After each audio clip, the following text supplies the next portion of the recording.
You're listening to Cool Story with Bri and Bridie, where we talk about our stories, the best stories, and the biggest story of the week. I'm Bri Lee, author and freelance writer. And I'm Bridie Jabor, journalist and editor. This week we are talking about separating the art from the artist, Usher's dinner party etiquette tips, and of course, the housing crisis. Bri, I hear you've had a massive week. I have had a huge week across so many fields of life experience. So first of all, I saw the Matildas beat Denmark 2-0.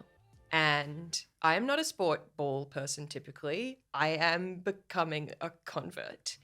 When that goal was kicked by forward and it went through the Denmark's goalie's legs and into the back net, which I've subsequently learned is called a nutmeg, the crowd went fucking bonkers. And it was the most exhilarating rush. And the crowd also went bonkers anytime the camera even went to Sam Kerr, who barely came on the field at all. And then the crowd went bonkers when they showed us the stats of how many people were there, and we all found out that there were more than 75,000 people in the stadium to watch the Women's World Cup. And it wasn't even the quarterfinals or the semifinals. Like, it's a knockout round, but that is astonishing. And when I went home and saw later and found out that it had more viewership than like the men's State of Origin final and the men's AFL grand final, I just felt this incredible rush. I think if you had told me 10 years ago that I would have walked out of a 75,000 person stadium and seen all of these people, a lot of them men, and then this undeniable viewership on the telly for women's sports, I would have told you were dreaming. This is what us sports fans have been trying to get across to you sports ball people for so long. Sports is fun. Yeah. And being part of the community and being part of a fan community watching people play sport at the top of their game is fun. That's why we're all into it. I'm not sure, because there's a lot of people, a lot of my mates and a lot of people that I know who aren't necessarily sports fans. I'm mainly cricket and footy, as in NRL, although obviously been enjoying the Matildas. And there's a lot of people in my life not into sports. I've been getting the reactions for years about when I go to live games or when I love it or when I'm following, a particular test. So welcome to the right side, Bri. Sports is good. And then I was like getting on the way home and I was thinking, oh, how come, or just, what do I get out of, say, going to live theatre or even going to a movie cinema, which is... she's moving to theatre is bad, folks. I was like, it's the thing I like about sports is that you're still there with a lot of people and sharing an experience. But whereas I'm like always looking for kind of moral lessons or kind of intellectual stimulation, with sports I kind of just get to smooth that part of my brain out. It's also, sports is a really good way of sharing emotions. So it's not like an intellectual or moral experience, obviously, or a particularly brainy experience. But what I've always loved about it is building community around it and the sharing of emotions, particularly when I'm with people, men, in their 30s and 40s who might not necessarily share their emotions frequently. And at a football game, that is where you're going to see them cry and scream and be ecstatic and be devastated. And that's also part of why we watch sport, why we love sport. Yeah. Okay. So yeah, I'm inching my way towards being a sports watcher. What do you call yourself? A fan, a sports fan. Right, whatever. And then though, I want to say as well, the thing that made me so excited about those statistics of viewership for the Matildas was that this World Cup, FIFA are paying them 25 cents in the dollar to the men. And in terms of soccer specifically and just women's sports in general, it has been such a go-to excuse for so long for gender pay disparity that people just don't, quote unquote, tune in for women's sports. And I think that the phenomenal, stratospheric, undeniable success, like in the numbers, watching the Women's World Cup is going to do such good things for women's football specifically, but also just women's sports in Australia. Yes, I do wonder if this is going to finally be the thing that gets football, soccer to take off properly in Australia. Like the but we'll Socceroos see. should thank the Matildas. Well, but the Socceroos, people were engaged with the World Cup, and the Socceroos are nowhere near as good as the Matildas. But it is interesting that in a country like Australia, football, soccer has just never taken off in the way that other sports have. Yeah. Anyway, we watch with interest. What else have you been up to this week? On the other end of the experiences spectrum, I am in the process of sort of having my portrait painted by an extraordinary artist. Her name is Natasha Walsh. Go and find her on Instagram, follow her. She's, been in a finalist in the Archies a number of times and a bunch of other awards. And she's currently coming towards the end of doing this kind of residency in Brett Whiteley's studio here in Sydney, where she is making this series called Hysteria, where she's taking a bunch of, the canon artists. So she's done one of Klimt and a bunch of others, but putting women and non-binary creatives in portraits that then sort of subvert the expectations while in some respects like repeating the styles of those famous artists. I think she's got 9. I think she mentioned she had 9 underway now. I'm one of those 9, and she's going to have 20 in total, which she then puts together for an exhibition next year. She's going to do 20 portraits for an exhibition for next year. Huge. Wow. Oh, and that is a massive undertaking. Yeah, it is. And she's an extraordinary artist. I forgot, buried the lead. She paints on metal plates. I think they're copper, and it creates such an exquisite effect as you can imagine, there's a luminosity that is really special in real life. Anyway, I didn't know for sure which of the famous sort of artists from the canon of art making she was going to want to paint my picture in the style of. And I got there, and this is maybe one of the most flattering things anyone has ever said to me. She was like, I've been looking through your work, and I think that your voice and your perspective is strong enough that you could take on Picasso.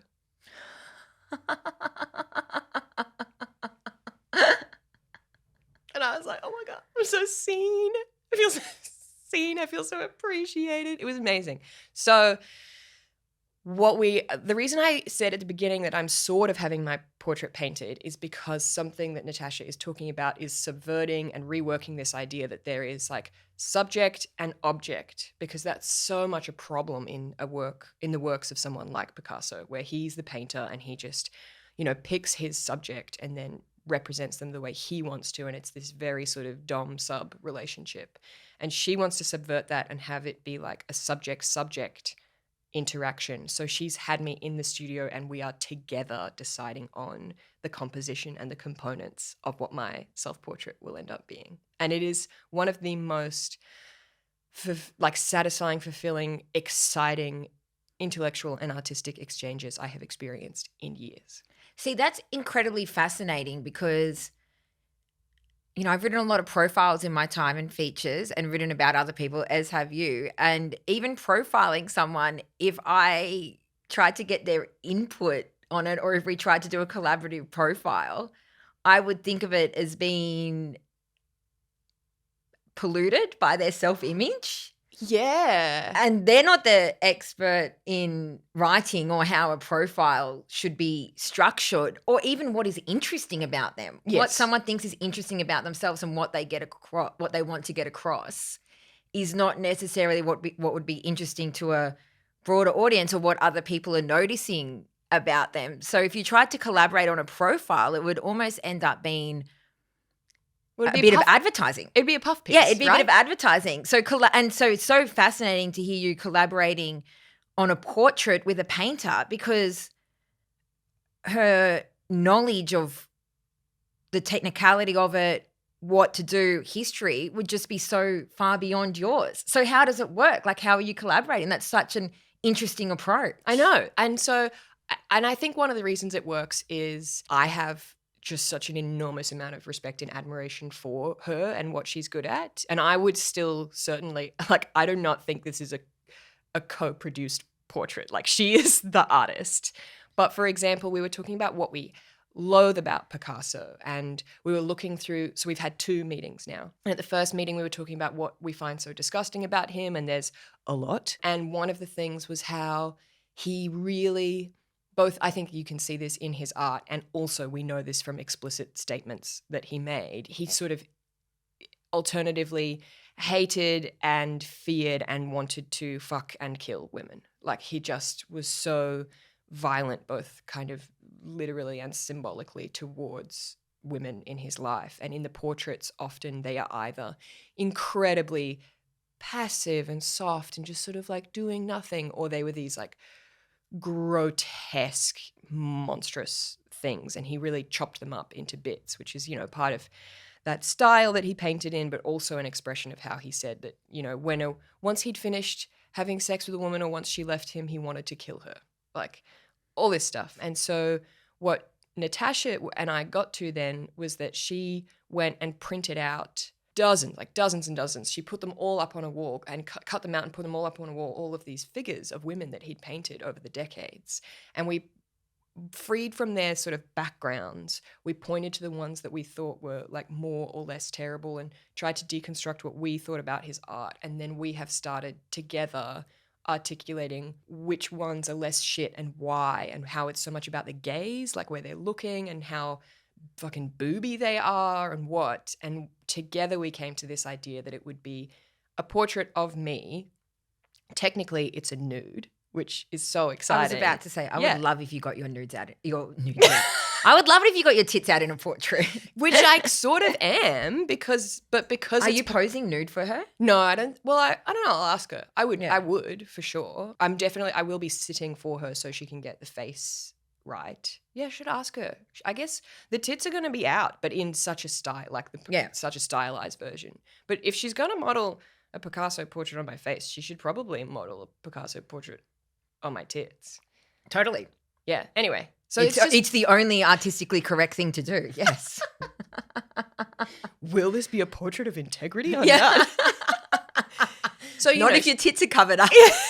So we've come to this. Yeah, I'll talk about it again maybe in a couple of months once we know more detail. But it's a nude, and it has this dual gaze where like one eye is, because you know in so many of Picasso's pictures the eyes are on like sort of different parts of the face, and the gaze is mixed up deliberately. One eye is looking very accusingly or commandingly, I should say, at the viewer, and the other eye is looking down towards myself.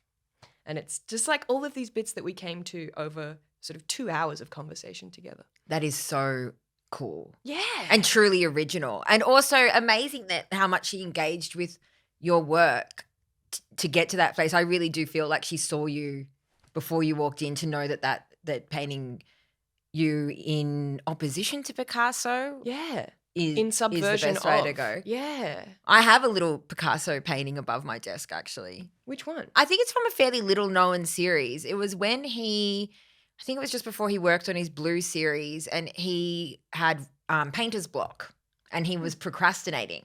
And while he was procrastinating, he painted his windows and like the birds in the windows. And it's this short series of paintings of birds in windows. I don't think they're very well known. They're not particularly recognizable as Picasso.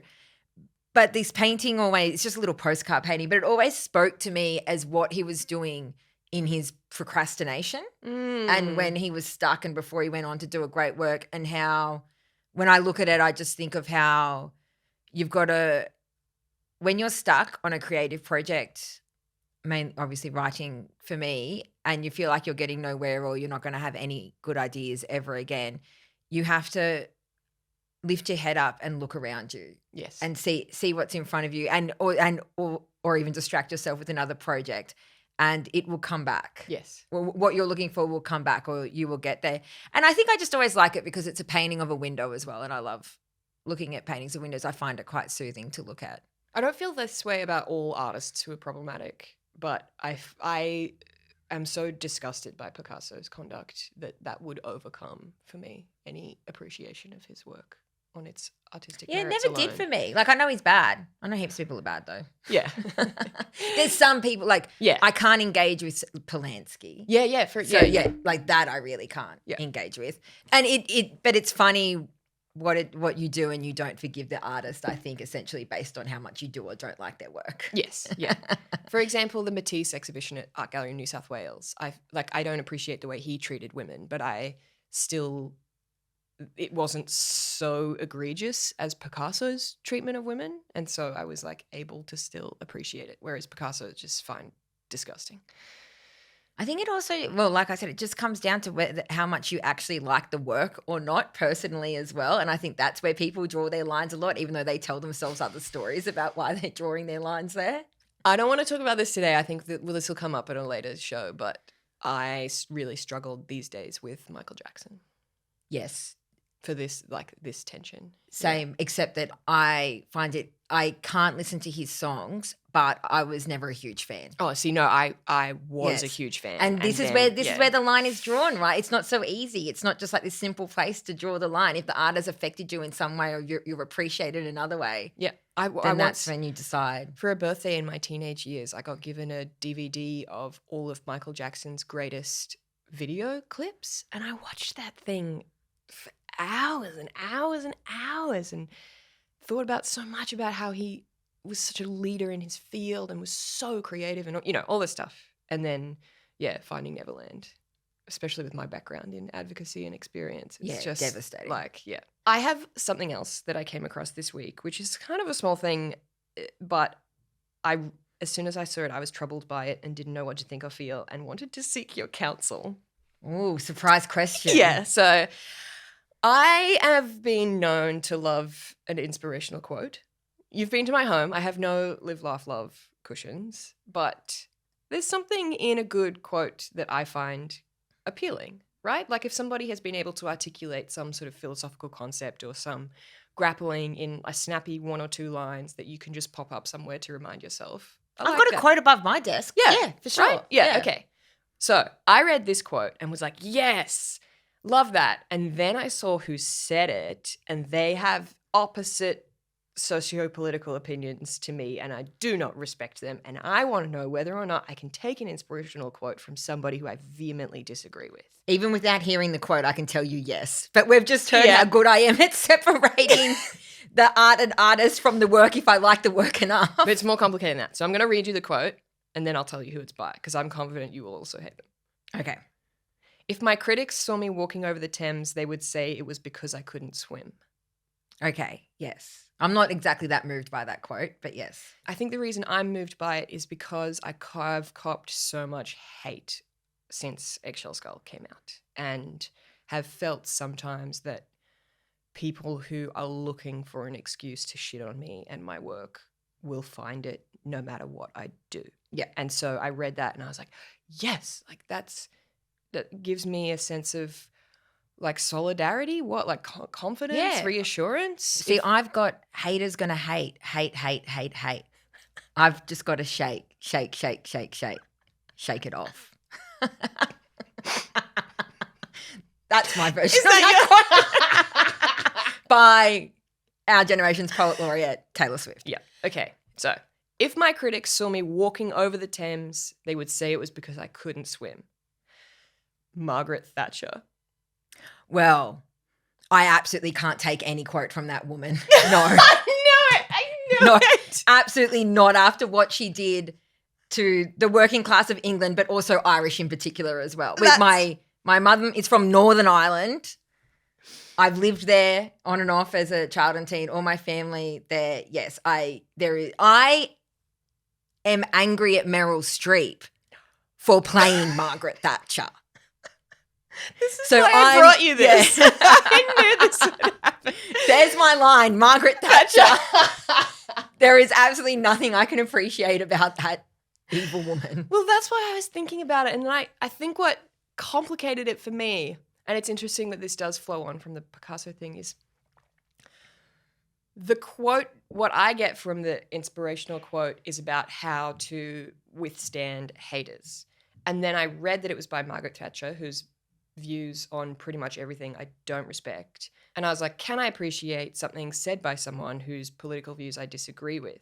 And then I realized it was more important to acknowledge that I hate on Margaret Thatcher for what I think are valid reasons, and she chooses not to listen to people's she chose to not listen to people's criticisms by just dismissing them as haters. Exactly. So it's like there is an inextricable connection between who she was and what she said. And so I can't take this quote, right? Well, exactly, because the haters are right. Yeah. And if her critics saw her walk across the Thames, they would say, I knew it. She's a witch. Oh, they would be like, how many corpses has she piled up underneath Exactly. her to make it look like she's So Jesus? I think it's not so much about her political stance and her terrible history, although it absolutely is about that.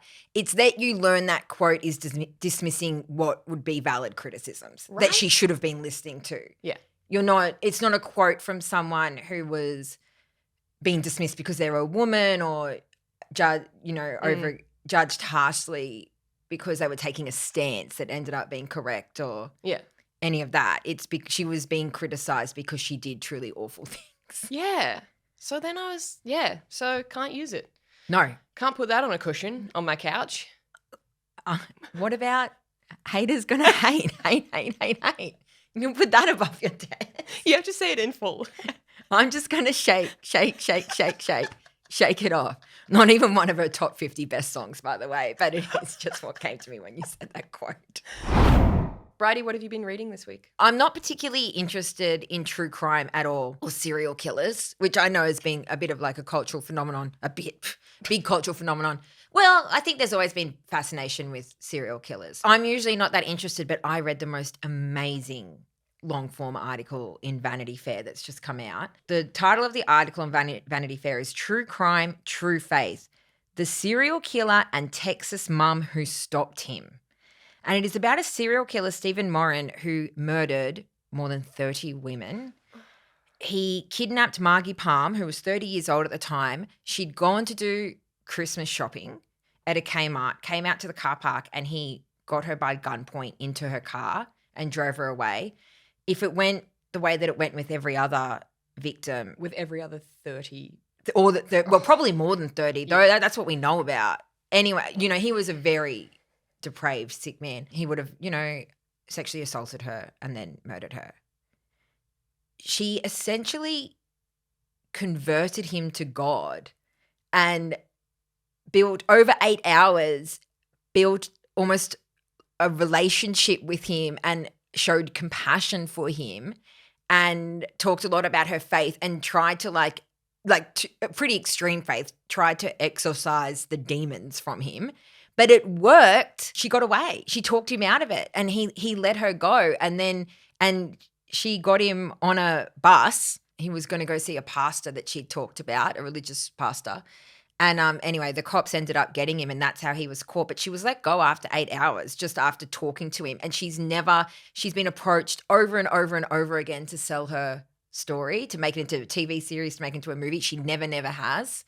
She communicated with him in jail. She went and visited him the day before he was killed on death row. And she's never spoken about it before, and she has done so for this profile.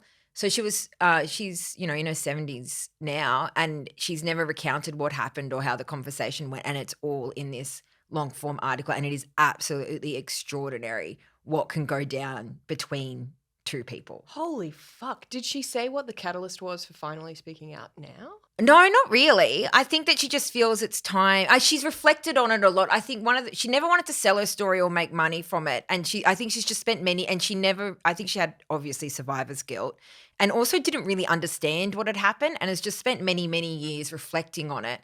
And her daughter ended up becoming a psychiatrist and she's unpacked a lot of it with her daughter. So I think she just feels ready now. She doesn't want to sell the story or make any money, but she is ready to tell the story of how she thinks this happened. She's an extraordinary, humble woman, and she sounds incredibly tough. She was like a beauty queen, really beautiful, from quite a wealthy family, but it seems she's always had this backbone of steel running through her as well. Like her dad was killed in a car accident when she was 11, and she was pretty much the only member of her family able to keep it together. It's just a truly extraordinary psychological portrait to a degree, actually, of this woman. And also, wow, it's so great that Vanity Fair still exists. Exactly. And the work that would have gone into this. Yeah. Yes. Has the resources and weight to it to be able to cover a story like that. Yeah, to go to her Yeah. home. It would have been many interviews, and she's shared photos and things and some letters and stuff, because she kept up she calls it a friendship in the article. She kept up a friendship with him when he was in jail. But like it also must be said that is not not that there's no such thing as normal, but that's not normal. That No. like to know that somebody had the worst of intentions for you and to like turn around and offer the other cheek or the olive branch or whatever. Like that's Exactly. That's really walking the Jesus talk. That is It really wow. It really is. And it's just one of those portraits of people which I love, just showing the depth and complexity that human beings can have. Also just so nice to have a deep portrait of a regular person, not a like celebrity or Yes. like just someone. Which is what I love, how truly extraordinary, quote unquote, average people can be, and just so much more interesting than most of our celebrities. Anyway, I'll put the link for that in the show notes. Oh, I'm going to read the shit out of that. Okay. Moving right along, I wrote a bit about this in my newsletter and the comments section went off. So I want to ask you about it too. I am aware that it is very embarrassing to admit that in the early part of this year, whilst intoxicated at an airport in a moment of weakness, I paid the regular retail price for Atomic Habits by James Clear. First rule of Cool Story: we are never embarrassed about what we read, watch, or consume. Yeah, and I'm not like a highbrow, lowbrow person, but I know you're feeling that I think you're embarrassed because of what you realized you got sucked into eventually. yeah, and I can say this for sure. I would not have ever purchased this sober, but something about how like airports and like airplanes and long haul flights are such a weird. I know, like, so that book's been everywhere. Yeah. I've thought multiple times about picking it up because you see something so much over and over and over again. Yeah, so on the cover of my copy, it says that over 3 million copies have sold. On his website, it says that 15 million copies have been sold. It's been translated into like 50 languages. It is worldwide phenomenon level. So I read properly for almost 100 pages, and then I was like, okay, I've given it, because that's my arbitrary line to give a book a chance, 100 pages. And then I have like flicked through the rest. It's certainly not long.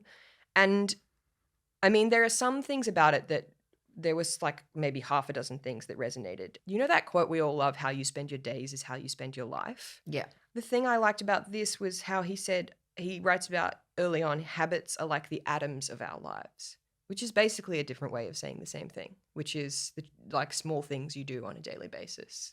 That is who you are. But what I kept, like, as I kept reading, I was just waiting and waiting and waiting, and it never came. He never once acknowledges any externalities. As in, just because you want to change does not mean the world will let you change. So there are like some valuable things in here about how a 1% difference to your habits will make an exponential difference over 2 or 3 years. And there is some basic level wisdom there about how, he likens personal improvement in many ways to compound interest in the bank. And it's true, like small incremental changes, if they are done like daily or weekly, add up in the end. And I know I've experienced it where, you'll work on a huge project over sort of 3 or 5 years. And at the end, people will be like, oh, what an overnight success. And they haven't seen the bulk hours that get put in. But at no point in time does he acknowledge that people's ability to even make choices and people's abilities to exercise their willpower are extraordinarily affected by their circumstances in life. There is nothing in here ever that acknowledges like class distinction, if not anything else. And I actually so here's my point. Normally when I review books, either in some really serious long form way for the monthly, or just when I'm thinking about them to myself, I will try to meet a book or any work of art where it's at. Like, what is this book trying to offer me? And I can't like sort of judge it by some completely other random criteria, right? But what problem I have with this book is that if you are saying that people can make significant differences to their lives by choice to make a change alone, that is inherently unethical. By just choosing to ignore any other complicating factor that is relevant in most people's human existences, that is like an invalid project. Does that make sense? Yes, but the book wouldn't sell 15 million copies if he acknowledged that most of your life is not actually within your control. Like that completely takes away what is seductive about this book. Yeah. Which is the myth or the illusion that you can completely change your life and it doesn't matter what your external circumstances are. Which is why I think men, white straight men in particular, should be banned from regurgitating stoicism. Like, stop because it. they think that everything they have in life is something that they earned. Yeah. Those are the people who this myth is the most seductive for. Yeah. So there were like so many people in the comments being like, you know, if you are in the slightest some version of neurodivergent, or as somebody said, neurospicy, this book is completely like not helpful for you. If you just basically, if you have any cross section of life experience or identity that James Clear doesn't, this is useless. Well, not useless, but there's the line, right? Because there's a line between, and something that I experience as an editor a lot, particularly in the last few years, is not everything is for everyone. Like, and so what I, as an editor, have to do so much in the last 5 years, which I didn't have to really do in the years before that, is take out caveats out of every second line of a piece, being like, but this doesn't apply if you're living in XYZ or you're neurospicy or whatever, this doesn't apply. I take out those caveats so often because I say this clearly isn't for everyone. You're like, this article or this point or this argument, nothing is ever going to be for every single person or every single circumstance. So you don't have to caveat that. It's obvious in the article. So there's a line between that, like realizing or knowing that not everything is for every single person. And then this book sounds like crosses over the line into just completely pretending, like writing to a completely different reality. Yes. And not being honest. Yeah. And that's where the line is. You shouldn't have to caveat everything, but you do have to be honest. Yes, I agree. And what I do not want some kind of like hand-wringing preemptive apology acknowledgement. That's not what I'm after here. You're just after some acknowledgement of the real world. Yeah. Yes. And I think that there are plenty of self-improvement, self-help style books that are deliberately positioned as, you know, whatever, like it's like a listicle title, like 20 habits of highly successful people, right? And that tells you when you pick up that book, you are about to hear about the lessons and learnings from a very specific type of person often, right? Yep. Whereas what the promise of this book is that it is for the every person. The promise of this book is that by making just these tiny little 1% changes, like, and it's framed sort of that if it's just a 1% change, well, then anyone could do it and like stack up the benefits over time. So actually it's not okay. Don't make a promise to the every person, which actually is only an option for this sort of top narrow band. Exactly. It's dishonest. Yeah.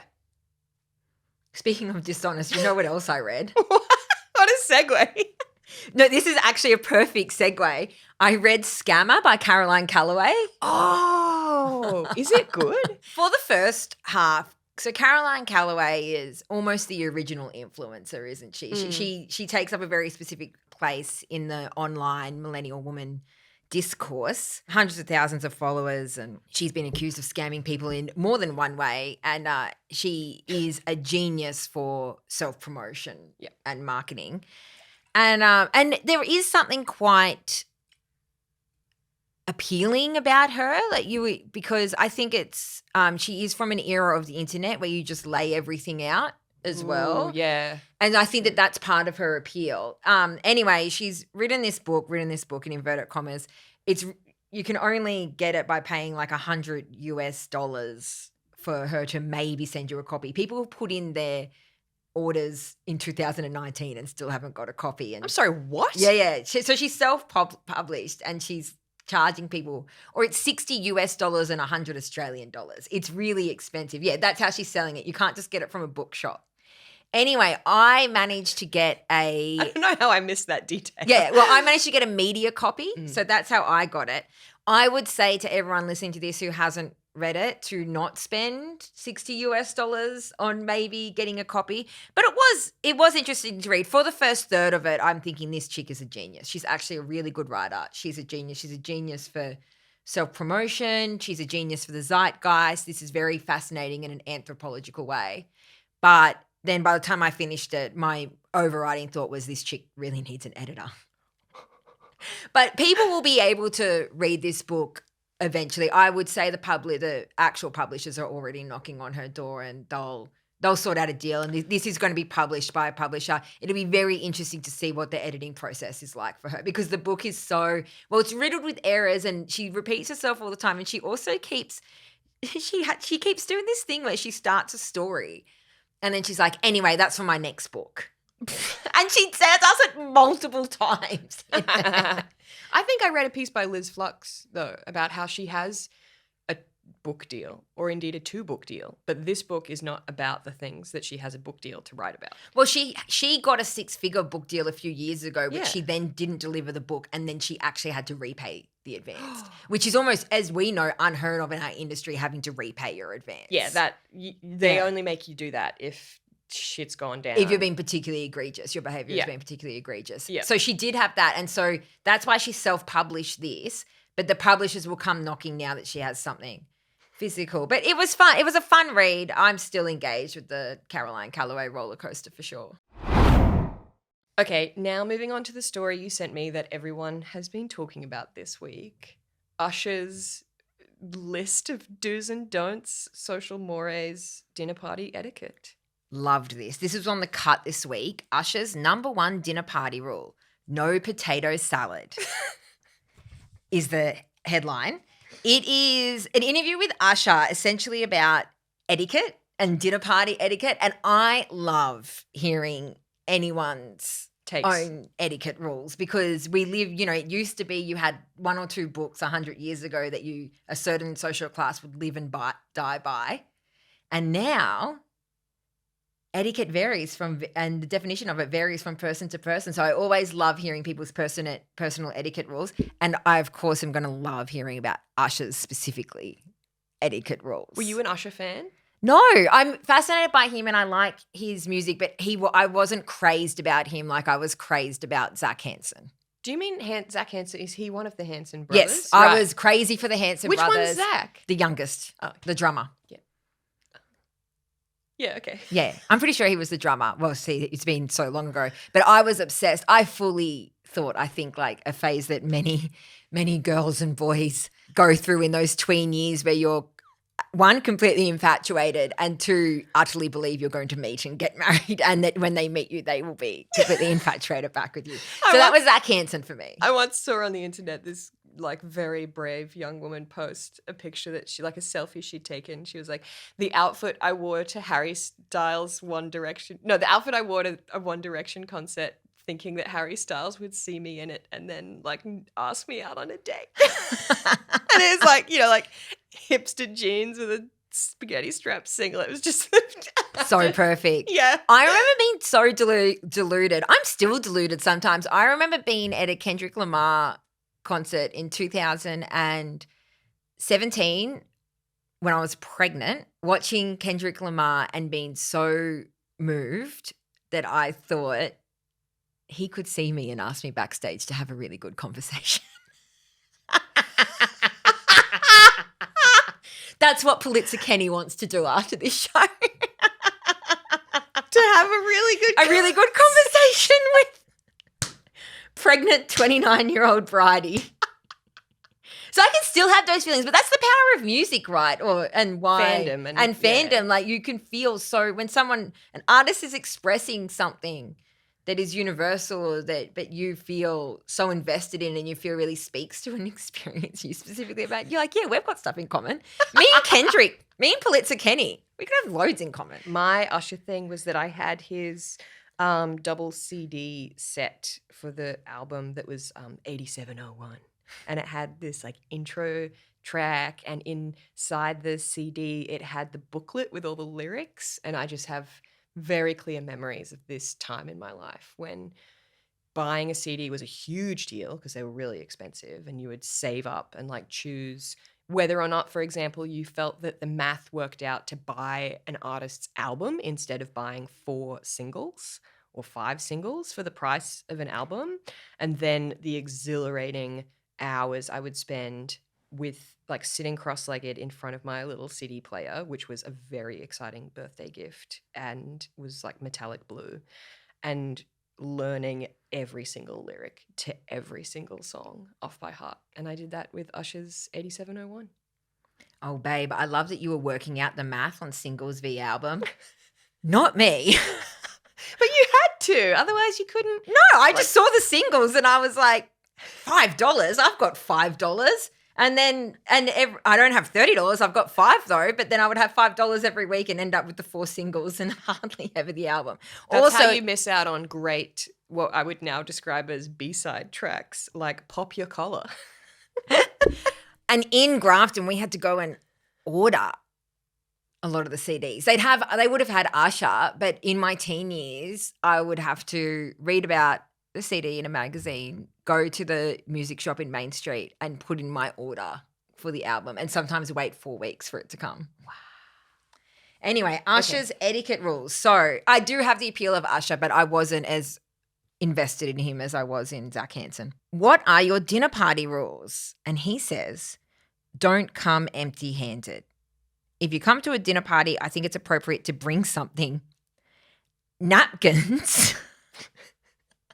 So he kind of lost me there because I was like, yes, I agree with that. Yeah. That a very basic tenet of etiquette brings something to a dinner party. And then he suggests napkins. This man has never purchased his own gift to bring to a dinner Or party. a bottle of Rosé. Not everybody likes your potato salad, so don't bring that, but bring something. I also disagree with that. Yeah. I think people would like your potato salad. That's thoughtful. As long as you sort out with the guest, whether you're going to bring a salad or dessert, the host, sort out with the host, bring a salad or bring dessert. I think potato salad is perfectly fine. And I think napkins is an absolutely deranged thing to bring to a dinner party. I think it's been a long, long time since Usher actually attended a regular person's dinner party.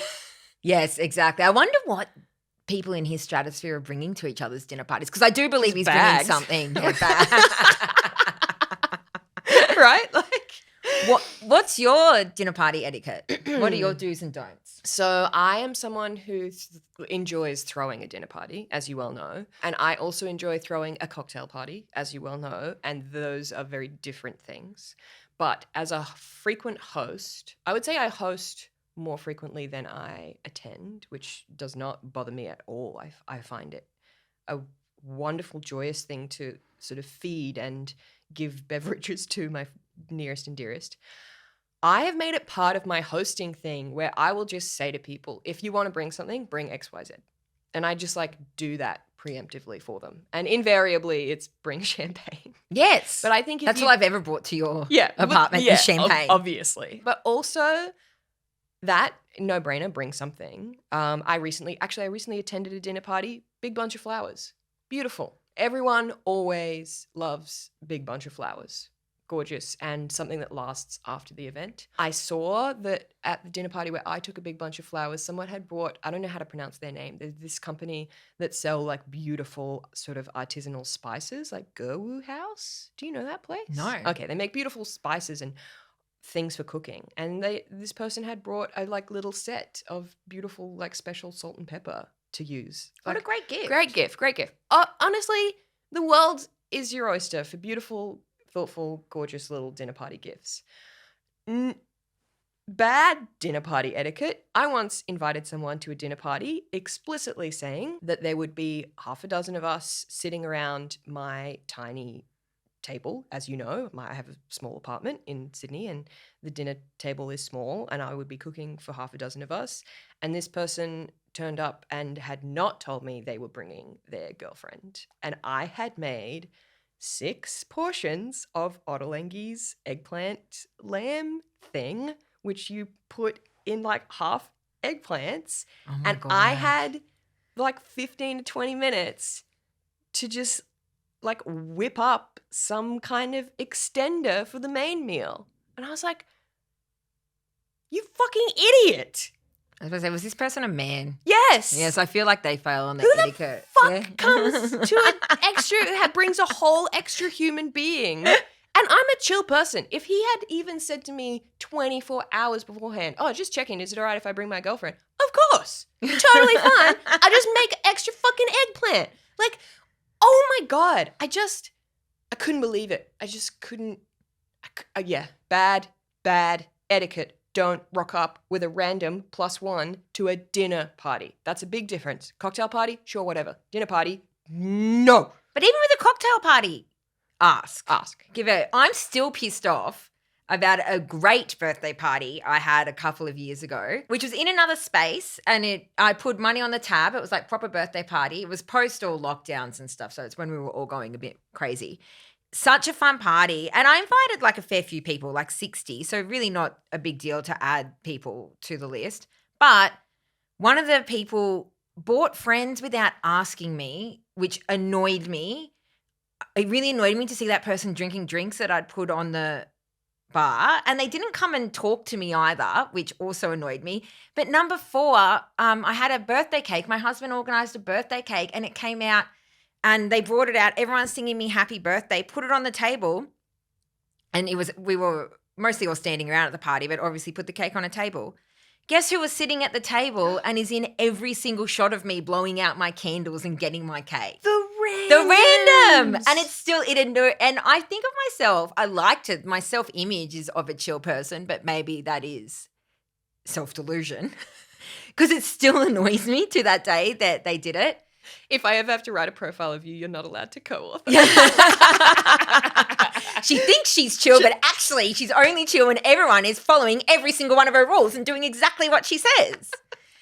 And but my big etiquette, I always bring something. So my go-to is flowers and or champagne. Mm-hmm. I think those are great gifts and you can never go wrong with them. But my etiquette is texting the next day and saying thank you to the host. And it's not very Australian, which is fine. And I'm never offended when people don't do it, but I appreciate it when people do. And I always make an effort after every party, cocktail party or dinner party. I will text the next day and say, thanks for having me. Dinner was great, or this was fun. And it's actually what I picked up from some of my English colleagues, because I work in my mid-20s. I worked with a lot of English people. And, had them over, would have them over for barbecues and stuff. We all became quite close. And after every barbecue the next day, 2 of the most lovely English guys, well, any English person who had been there actually, all the English people would text me the next day and say, thanks for having me for the barbecue. And when I first got the text, I was like, what the hell? Why are you texting me? What do you want? What am I supposed to say? And then I realized it's kind of their version of thank you notes, which is a huge thing in English culture and not really in Australian culture, that they were always taught to say thank you. And it's actually a really lovely thing to do because the host has gone to a lot of effort. They're also cleaning up the next day. They've spent money. And so it's a little thing that I always do for the host, and my own personal etiquette rule is thanking people the day after. Bridie, this is so funny because the first time I got a text from you thanking me, I was like, what the fuck? And, I could tell after one party that I could tell you were like, what the fuck? Why is she texting me? What does she want? But now I do it. What did she break? Yeah. What has she left here? But yeah, it's nice, isn't it? It is nice. Yeah, actually. And especially if you're the host who's like put a lot of effort in. It's lovely. Yeah, I agree. It's something I try to do now, having learnt from you via the Brits. Yeah, via the posh English people, good for some things. Yeah. Yeah, or even like little follow-up I've noticed it's happened now that I have like getting to know you meetings with random people, like the ones who do and don't send little follow-up emails just to say, lovely to meet you, thanks for your time. Yeah. Hmm. So a little etiquette rule for us all to follow. My big no-no is the same as yours. Don't bring extra people. Beyond that, I don't really think I've got any etiquette no-nos. Although there is one, and I'm allowed to say this because I'm a mum, but if you don't have children, you're not allowed to say it. What? My mum privilege allows me to say it. I actually went to a friend's who doesn't have children, to her and her husband's barbecue, and my kids were the only kids there, and my kids are like, how do I put this delicately? I am not the most watchful mother. My kids are feral. I acknowledge that. I know that. I could see the reality. I have feral kids. Anyway, they Well, yeah, that's so delicate. Yeah. I'm allowed to say they're my kids. I'm allowed to say it. And there was a drum kit there, which my son ripped. There were sticky things that hold the drumsticks, and my son ripped the sticky things off. Oh. And I bundled my kids out, meaning I sent my husband home with the kids so I could relax and enjoy the rest of the barbecue. And the next day I texted and offered to replace them. And my friend was like, oh my God, don't even think about it. We have $1 million. They're like $3 each. But I think that you should, if you 100%. see that your kids have wrecked something or broken something, offer to replace. Although I guess there is a ceiling on that. Like if my kids broke something worth $1,000, No. I would think. Replace. No, I don't have $1,000, Bri. And I would think if you know my kids are coming around, why do you have $1,000 vase out where kids can reach them? You do have to take some responsibility for what you have in reach of kids in your house. Okay, this is a world of kiddom that I just am currently blissfully oblivious to. All right, I want to bring it back to this one hilarious thing also that Usher said as well. He got asked, the interviewer asked him, you just came back from vacation, tell me your vacation rules. And he replies, play hard, work hard, just as much time as I put in to relax, I put into taking care of myself. I might have a good time and do all of the fun things, but I got to get up the next day. This is what's funny. I work out first thing in the morning, sometimes as early as 7 or 8 o'clock. You and I laughed at the exact same thing. Sometimes I'm like early. That's just like a normal time. That's like sleep in time. Fucking Usher. It just seems like he... Sometimes as early as 8 a.m. Yeah. Not a dinner party rule, but had to flag that as further proof that Usher is out of touch. All right, moving on to the biggest story of the week. The biggest story of the week this week is easily going to be the housing and renting crisis. Biggest story of this week, biggest story of the year. Biggest story of the decade. Potentially biggest story of the decade, yes. So there's going to be a lot of movement on this week because we have two big meetings. National Cabinet, which everyone might remember from the COVID season of our lives. When everyone became hyper aware of National Cabinet, that's when the premiers and leaders of the territories get together with the Prime Minister and they hash out plans and agreements together. Because obviously there are some things the states can do that federal can't do and things federal can do that states can't do, and they must work together. Most people are blissfully unaware of National Cabinet, I think, usually, but in COVID we all became hyper aware of it because that's when they would decide all the COVID rules to make sure they were consistent across states. Yep. And National Cabinet this week is going to have a huge housing focus. What they are hoping to hash out, certainly what Prime Minister Anthony Albanese is hoping to get out of National Cabinet this week is the National Principles Renters' Rights Agreement, where they will all agree on renters' rights.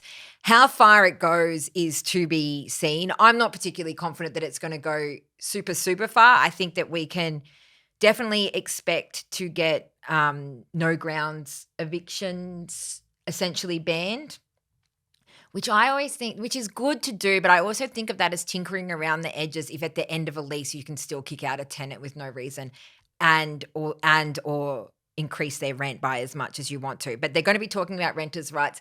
Rent freezes might come up, may be discussed, but I doubt very much that there is going to be, well, I can almost guarantee it. I would bet around at the pub that we're not going to get a national rent freeze.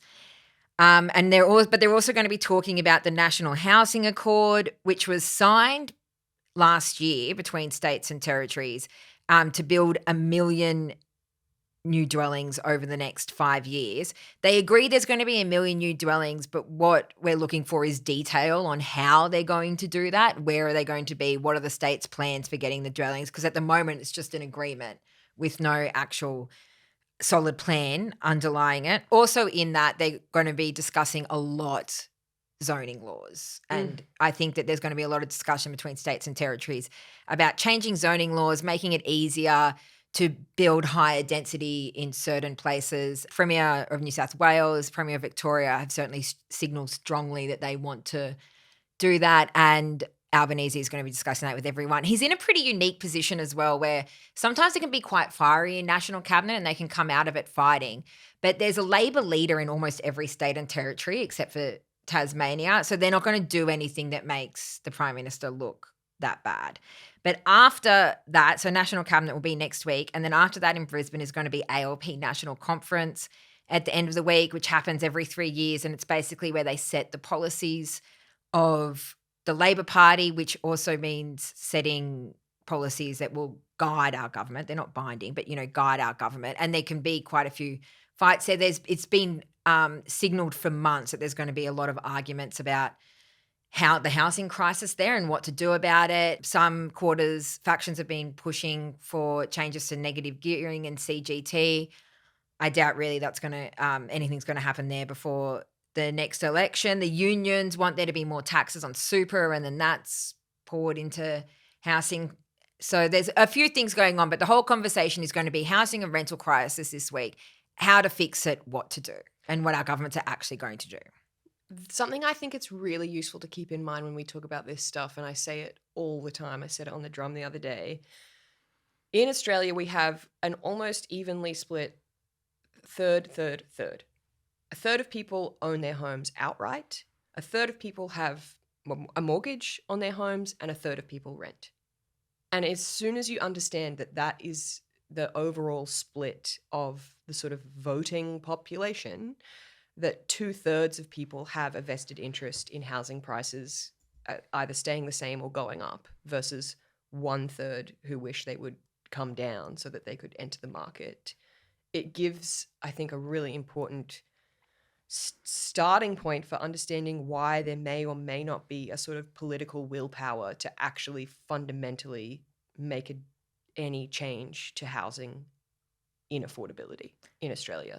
And I also want to pick up on something you said about, I agree with this skepticism that no grounds evictions are a big problem. A landlord is still able to give a pretty shit tier reason for an eviction and can still hike rent by so much at those end of lease times and still kick people out with no grounds after a year. I just think that is a distraction. What we basically need is a lot of policy changes across a lot of different areas for it to work. And that, like, if you're just doing no grounds eviction, if that's their focus, like I said, it's just tinkering around the edges. The interesting thing about the third, it's been that way for a long time. That is changing. How? The demographics within are changing. So you have, basically it used to be spread pretty evenly across demographics, age-wise. Like there were certainly older people who owned outright, and younger people rented. That certainly was usually the case. But the big demographic shift that is happening is that a third of people who rent, one, that's growing, that's increasing. Yep. And two, the demographic of that is changing hugely in way more middle class people are in that demographic, and also older people are in that demographic. Essentially everyone under 40, or a vast majority of people under 40 are in that demographic, where it did not used to be like that. It used to be that people started buying and were mortgaged even in late 20s, but certainly going towards your mid-30s. That was a demographic of people mortgaged. Basically, all of that has shifted a lot older. So you have much older people owning outright, older people owning with a mortgage, and now middle-class people and people up to 40 renting. And the interesting thing that is happening here that the government does have to pay attention to is that renters did not used to be a political cohort. Yes. They had other things in their life that they would vote on. Yes. There were other things that would swing their votes. That cohort is becoming more and more politicized. Agreed. And there are political analysts who put down the last election that happened in Australia was super interesting for lots of reasons, but mainly for how many seats were lost to minor parties and independents, meaning Teals and Greens. A lot of that is down to climate policy, absolutely yes. But also if you break down a lot of the demographics, especially in Brisbane, where Labor lost 3 seats to Greens, or Greens won 3 seats in Brisbane, a huge demographic in all those 3 seats are renters, things they have in common. So they're becoming politicized where they used to not be a political group, but now it is, renting home ownership or renters' rights used to be maybe number, 8 on your list of things that were going to influence your vote. That is rocketing to top 3 for many, many people. And also obviously has been extremely exacerbated by the fact that interest rates have gone through the roof in an attempt to curb inflation. And the effect has been that all of the investors who are landlords have just passed the entirety of those interest rate hikes onto people who rent. So people who already can't afford to be in the market are the ones bearing the brunt of them. Eating shit, yes. Yeah. And also that's one of the elements. Other elements are how completely disengaged at state and federal levels over the past couple of decades governments have been with housing, social and public housing, Yes. how much they've exited the market. In the 80s, they used to be much more involved in the public and social housing, and they've exited that over the years. That has exacerbated it as well when it is being almost completely overtaken by private interests, and they have not built enough. There has been this crunch of supply has been happening slowly over the past couple of decades due to inaction from governments, essentially. And so that needs to be fixed as well. So I really hate the NIMBY thing too, the not in my backyard people who are, you have to be well off comparatively to own somewhere like relatively central, and to then turn around and say that you value a particular type of lifestyle more than you value just everyone having a home. Just, whoa, no, I really can't abide by that. Yeah, and also housing, another element of that relates to the NIMBY thing. And there is a growing YIMBY movement, which I love. Yes, that. In my backyard. Yeah, YIMBY. I am hard YIMBY. I'm actually good friends with one of the people driving that in Sydney. He's so impressive, a very, very impressive guy. So it's good that you've got YIMBYs. See, but that's another, that's showing how politicized the renters are becoming. Like they're activating. I only heard the term YIMBY this year. Exactly. And NIMBY's been around for ever. And it's mainly been used, about kind of like North Shore enclaves objecting to a skateboarding park.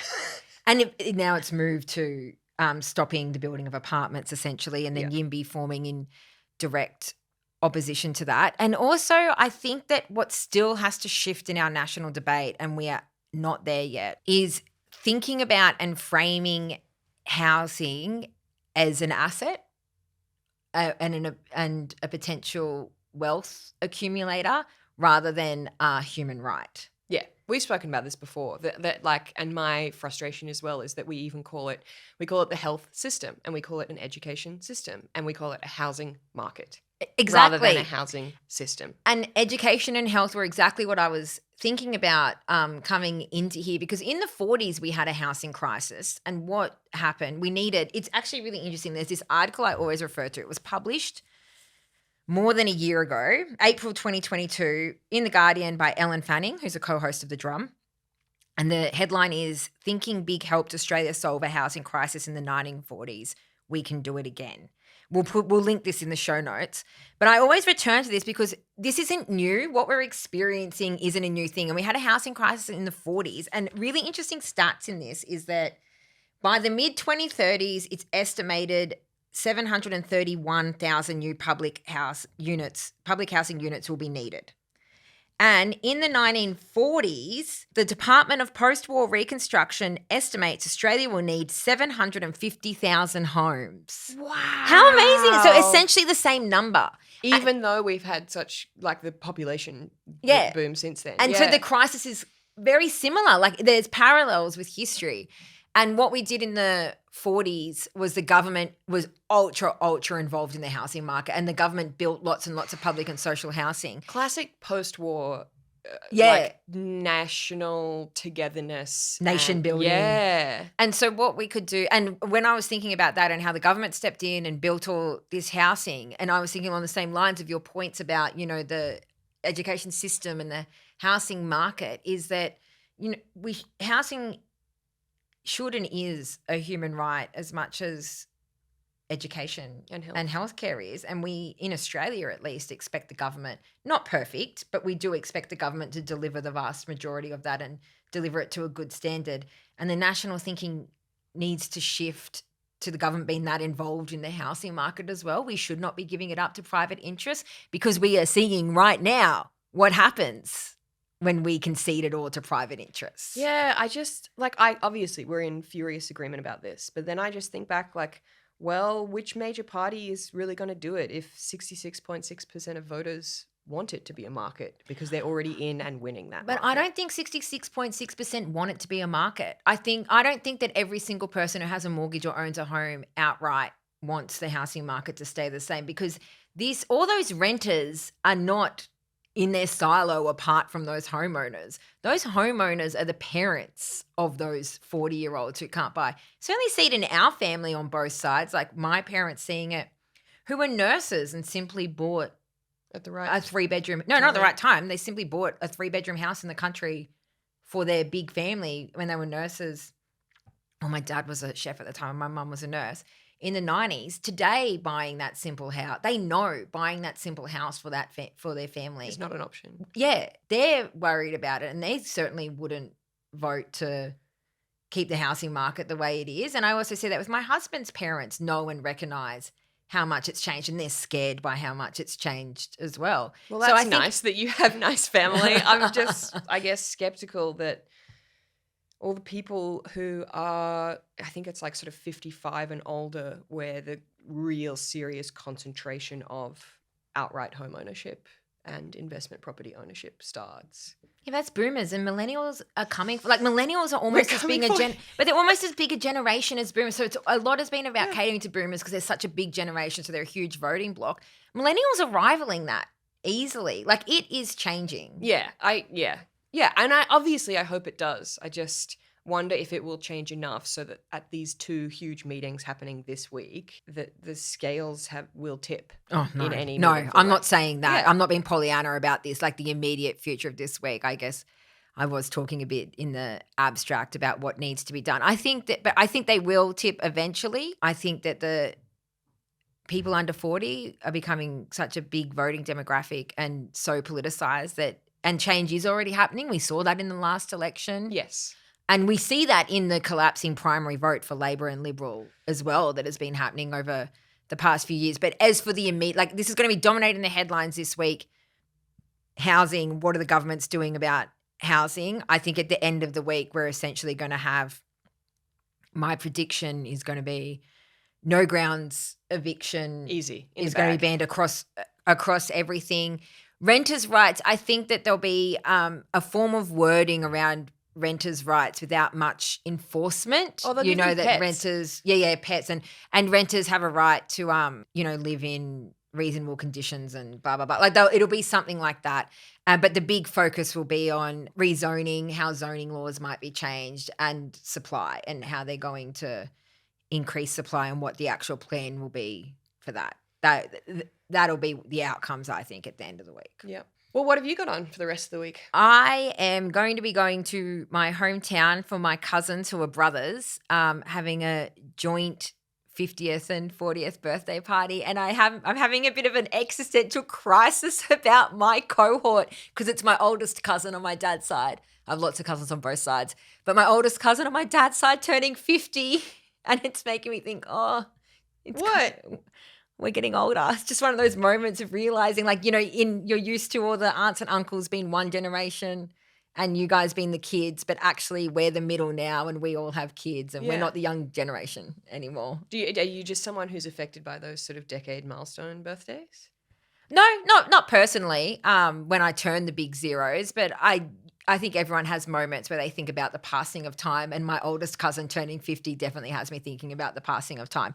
But it's going to be super fun, and I'm going to get to see my parents, which will be a treat as well. Oh, nice. Yeah. What about you? What are you doing? I have PhD deadlines. I can't believe I love my PhD subject matter. I think it is like really fascinating and has a big impact on democracy itself. I'm looking at the new public interest defenses for defamation proceedings, but I'm just busy. You're going to be hitting the books, and I'm going to be getting loose. What a surprise. You've been listening to Cool Story.